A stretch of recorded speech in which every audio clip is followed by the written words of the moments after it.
उसे हटाने के लिए औपचारिक महाभियोग की आवश्यकता नहीं है। उसे राज्यसभा द्वारा बहुमत में पारित कर विशेष अधिकार द्वारा हटाया जा सकता है। राज्यसभा में बहुमत के द्वारा पारित करके विशेष बहुमत द्वारा हटा सकते हैं इसे, अर्थात सदन के तत्कालिक समस्त सदस्यों का बहुमत, और इसे लोकसभा की सहमति आवश्यक है। इसका अर्थ यह हुआ कि संकल्प राज्यसभा में प्रभावी बहुमत से पारित होना चाहिए, जबकि लोकसभा में समान बहुमत से।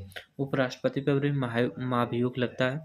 वो कहाँ से उठना चाहिए? राज्यसभा से उठना चाहिए। उसे विशेष बहुमत से यहाँ से पारित होकर लोकसभा में कोई फॉर्मली साधारण बहुमत से अगर पारित हो गए तभी उपराष्ट्रपति का पद खोना पड़ जाएगा उनको।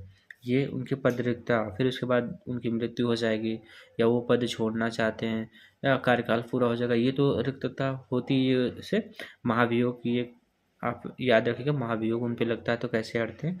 महाभियोग के दौरान उपराष्ट्रपति पे यही कि राज्यसभा में उनका उठना चाहिए। राज्यसभा में अगर पारित हुआ वो भी विशेष बहुमत से, फिर लोकसभा में जाएगा, लोकसभा में साधारण बहुमत से पारित हो गया तो उपराष्ट्रपति को अपना पद छोड़ना पड़ेगा।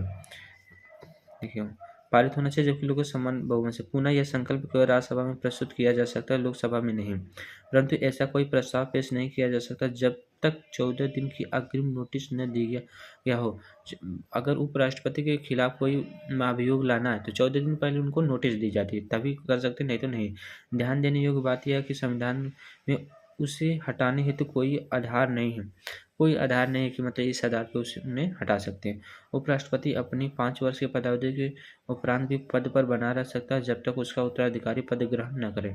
उपराष्ट्रपति जो होते हैं 5 वर्ष हो गया और मान लीजिए किसी कारणवश फिर चुनाव नहीं हो पाया, तब तक वो उपराष्ट्रपति के पद पर बने जब तक कोई नया उनका उत्तराधिकारी न आ जाए। वह उस पद पुनर्वाचन के योग्य भी होता है, वह उस पद पे कितनी बार ही निर्वाचित हो सकता है। तो हमने उपराष्ट्रपति के बारे में जान लिया। अब नेक्स्ट वीडियो में देखेंगे। थैंक यू, धन्यवाद।